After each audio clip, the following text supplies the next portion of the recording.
কোরআনুল কারিমে অনেক ক্ষেত্রে আলিফ ওয়াও ইয়া লেখা হয় কিন্তু এদের উচ্চারণ করা হয় না। কোন কোন পরিস্থিতিতে? যদি কোনো জবর, জের, পেশ যুক্ত অক্ষরের পরে তাসদিদ যুক্ত অক্ষর, অপর অক্ষর আসে এবং যদি এই দুটি অক্ষরের মাঝে আলিফ ওয়াও বা ইয়া থাকে, এটা একটু কঠিন হয়ে যায়। আমরা যেটা বলি সেটা হলো ওয়াও, ফা, আরেকটা হলো কাফ। এখানে নাই যদিও। এই তিনটা অক্ষরের পরে যদি আলিফ লাম বিশিষ্ট শব্দ হয়, ভালো করে মনে রাখবো, ওয়াও ফা কাফ এই তিনটা কিন্তু কনজাংশন। এই তিনটাকে কি বলা হয়? কনজাংশন। কনজাংশন, অর্থাৎ এই তিনটা কিন্তু শব্দের অংশ না। এখানে যতগুলো ওয়াওফা দেখতে পাচ্ছেন কোনোটাই কিন্তু এই শব্দের অংশ না। শব্দটা হচ্ছে এতটুকু, এখানে শব্দটা কতটুকু? এতটুকু, এখানে শব্দটা এতটুকু। তাহলে এখানে ফাটা অতিরিক্ত, ওয়াওটা অতিরিক্ত, এখানে ওয়াওটা অতিরিক্ত। এখানে অতিরিক্ত বলতে এটা হলো কনজাংশন। অতিরিক্ত বলতে এটা কি বোঝানো হয়েছে? কনজাংশন। কনজাংশন, অর্থাৎ এটা যখন আমাদের জসিম ভাই আছে। হুম, জসিম ভাই আজকে আলাইকুম। নাই? ছিল তো ও নাকি? আছেন তো, আছেন তো, হ্যাঁ। তো জসিম ভাই থাকলে আমি একটু কনজাংশন বলতে একটু ভয় লাগে আর কি। না না না না, ভয়ের কিছু নাই। তা যাই হোক, তা ওই ওয়াও ফা কাফ এগুলো কনজাংশন। ওয়াও মানে হচ্ছে এবং, ফা মানে হচ্ছে অতএব বা সুতরাং, আর কা মানে হচ্ছে মতো। যদিও ইংরেজিতে কাটা, ইংরেজি যেটা লাইক, এটা কিন্তু ওখানে কনজাংশন কিনা আমি জানি না, তবে আরবিতে না, কাপটা conjunction না। কনজাংশন। তা যাই হোক, তে ওয়াওফা কাপের পরে যদি আলিফলাম বিশিষ্ট শব্দ আসে, তাহলে ওই আলিফলাম বিশিষ্ট শব্দের লামে অথবা তার পরের অক্ষরে তাসদিদ অথবা সাকিন আসলে ওই আলিফটা উচ্চারিত হয় না। তাহলে আবার একটু বলি, ওয়াও ফা কাপের পরে আলিফলাম বিশিষ্ট শব্দের লামে অথবা তার পরবর্তী অক্ষরে তাসদিদ অথবা সাকিন থাকলে ওই আলিফটা অনুচ্চারিত থেকে যায়। আমি কি বোঝাতে পেরেছি? জি। যেমন দেখেন, এখানে ওয়াও ফা কাপের পরে আলিফ লাম আছে, এখানেও আলিফ লাম আছে, এখানে লামে সাকিন আছে, অথবা এখানে লামের পরের অক্ষরে তাজদিদ আছে। এই অবস্থায় এই আলিফটা কিন্তু কোনোভাবেই কি হচ্ছে না, উচ্চারিত হচ্ছে না কোনো জায়গাতেই। বুঝতে পেরেছেন এবার? তার মানে ওয়াওফা কাপের পরের অক্ষর যদি জি। আলিফলাম হয় শব্দ, আলিফলাম বিশিষ্ট শব্দ হয়, আমরা তো জানি আলিফলাম বিশিষ্ট সব শব্দ মানে হচ্ছে ডেফিনিট। আলিফলাম বিশিষ্ট শব্দ মানে কি? Definite noun. তাহলে সে ডেফিনিট নাউনের পরে যদি কি আসে, ডেফিনিট নাউনের লামে যদি সাকিন অথবা তার পরবর্তী শব্দে তাজদিদ অথবা সাকিন থাকে, তাহলে ওয়াও এর পরে যে আলিফ বা ফায়ের পরে যে আলিফ বা কাফের পরে যে আলিফ, এই আলিফটা কি থাকে না, মানে উচ্চারিত হয় না। যেমন দেখেন, আপনি এখানে কি বলবেন? ফাল ইয়াউমা, ওয়াল কমার, ওয়াশ শামসা, ঠিক না? তো জি। কিভাবে পড়বেন সেটা কিন্তু নিচে এখানে আবার করে করে দিয়েছে এই যে। কিন্তু শব্দ লেখার সময় কিন্তু এভাবে লেখা যাবে না, যেটা আমি সার্কেল করেছি এইভাবে কিন্তু পড়া, লেখার সময় লেখা যাবে না। পড়া যাবে কিন্তু এইভাবে লেখাটা কি নয়, এইভাবে লেখাটা কিন্তু দোষণীয়। এইভাবে লেখাটা দোষণীয়, এটা কিন্তু অ্যালাউ না। কোনভাবে লেখা, এ আলিফ বাদ দিয়ে এইভাবে লিখবেন, এটা হবে না। যেমন ব্যাপারটা এরকম, যেমন ইংরেজিতে আসলে সেটা মিলবে না, কারণ হচ্ছে ইংরেজি দার মধ্যে কোনো অক্ষর তো বাদ দেওয়া যায় না, কোনো সময় যায় নাকি? কোনো সময় বাদ দেওয়া যায় না, সুতরাং এর সাথে মিলবে না। 2 নাম্বার নিয়ম, যদি আপনি আলিফের উপরে ছোট শূন্য মতো দেখতে পান, সার্কেল, যেমন দেখেন এখানে সার্কেল, ফুল সার্কেল, রাউন্ড যেটাকে বলতে পারেন, এই যে এখানে এরকম আছে সার্কেল, ফুল সার্কেল, এখানে আছে সার্কেল। তাহলে এই আলিফটা মাদ হিসেবে কাউন্ট হবে না, এটা কিন্তু সাকিন না। এটাকে কেউ সাকিন মনে করবেন না। এটা কি? এটা সাকিনও না, তাজদিদও না, এটা হচ্ছে কি ডট চিহ্ন বা ফুল সার্কেল বলতে পারেন। এই সার্কেলে কি হবে না? মাদ হবে না, কিন্তু এটা কিন্তু আলিফ। এখন আলিফের পরে যদি সাকিন বাজদিদ জবরদের পেশ না থাকে, তাহলে সেটা তো মাদ হওয়ার কথা, ঠিক না? নাকি? হুম। আমার কথা কি আপনারা বুঝতে জি পারছেন? ওস্তাদ। যদি কোনো জি জি আলিফ খালি জি। থাকে, তার পূর্বে যদি জবর থাকে, তাহলে সেটা কি মাদ হবে না? জি ওস্তাদ, আলিফ মাদ। আলিফ মাদ হবে, কিন্তু এখানে ওই আলিফটা খালি, কিন্তু এটা কোনো হরকত না, কিন্তু ওই যে উপরে যে সার্কেল বা ডট, এটা কিন্তু কোনো চিহ্ন না, না সাকিন না অন্য কিছু। কিন্তু এই ডট চিহ্নের কারণেই এটা কি হবে না? মাদ হিসেবে পড়া মাদ হবে হবে না। না। মাদ হিসেবে পড়া হবে না। তোমার কাছে ক্লিয়ার হলো? জি। জি। আচ্ছা, তাহলে আমরা কিভাবে পড়বো? তাহলে আমার সাথে বলবেন, আফা ইন, আফাইন। লিশাই ইন। লিশাইয়িন। দেখেন এখানে কিন্তু আলিফটা পড়লাম না। অমালা ইহি وملئه তামুদা ثمود সামুদা। লিতাতলুয়া লিতাতলুয়া। লান নাদউয়া لن লান নাদউয়া। লান নাদউয়া। লান নাদউয়া। আচ্ছা, এরপরে লা ইলাল্লাহি, এখানে লা দেখেন মাদ হয় না কোথায়। এরকম লা কিন্তু আপনি খুব কমই দেখেছেন যে মাদ হয় না। লা ইলাল্লাহি لا إله লা ইলাল্লাহি। ওয়ালা আউদাউ ولا ওয়ালা আওদাউ। বিসাল ইসমু بئس বিসাল ইসমু। বিসাল ইসমু। বিসা ইসমু। তাহলে কোনো ইসে মাদ হচ্ছে না, যে আলিফের উপরে এরকম সার্কেল থাকবে সে আলিফটাই মাদ হবে না। 3 নাম্বার নিয়ম দেখেন, নাম্বারগুলো নিয়মগুলো সহজ আছে ওই জন্য বলে যাচ্ছি। আনায় টানা মানা, আনায় টানা মানা।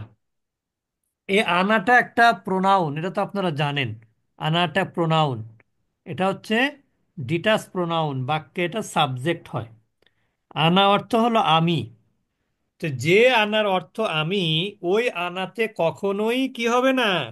টানাটানি টানা করা যাবে হবে। না। ওই আনাতে কখনোই টানাটানি করা যাবে না। যাবে না। যাবে না। ওই আনাকে একটু থাকতে মানে ইসের সাথে থাকতে দিতে হবে, স্বাধীনভাবে থাকতে দিতে হবে। এখানে কোনোভাবে টানাটানি করা শোভনীয় নয়। ঠিক আছে? জি। তাহলে যে কিভাবে পড়তে হবে, কিভাবে? আনা, أنا আনা। ওয়া আনা, ওয়া আনা। ফা আনা। আনা।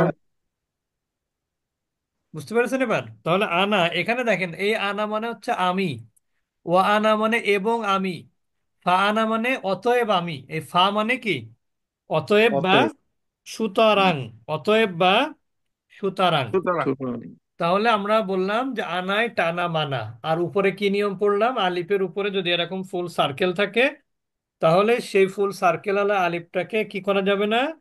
মাদ করা যাবে না। جبل যাবে না। 4 নাম্বার দেখেন, নিয়মটা যদিও লিখেছে যে খাড়া জবরের পরে যদি হরকতের চিহ্ন ছাড়া কোনো ইয়া থাকে, এটা আমরা একসাথে নিয়ম বলতে পারি এভাবে, হরকত বিহীন ইয়া। কি বলবো? হরকত বিহীন ইয়া বিহীন। পড়া হবে না। হরকত বিহীন ইয়া কি হবে না? পড়া হবে না। পড়া যাবে না। যদি ইয়ার উপরে যদি হরকত না থাকে, তাহলে এটাকে আপনি পড়তে পারবেন কি দিয়ে পড়বেন তখন?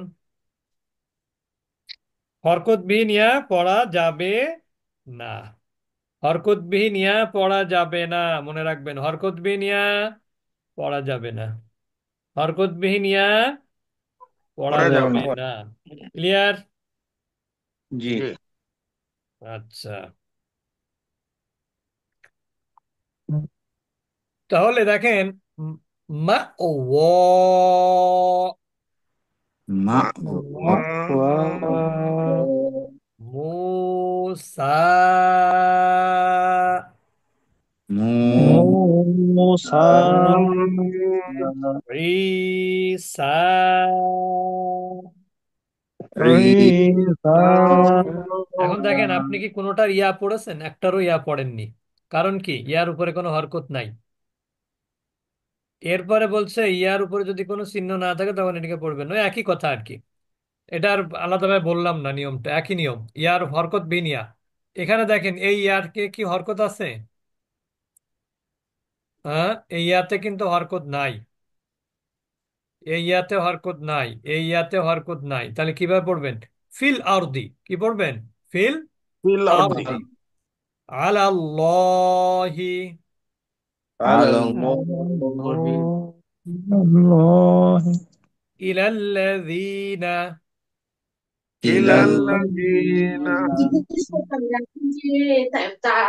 আসাল্লাহু asallahu ঈসা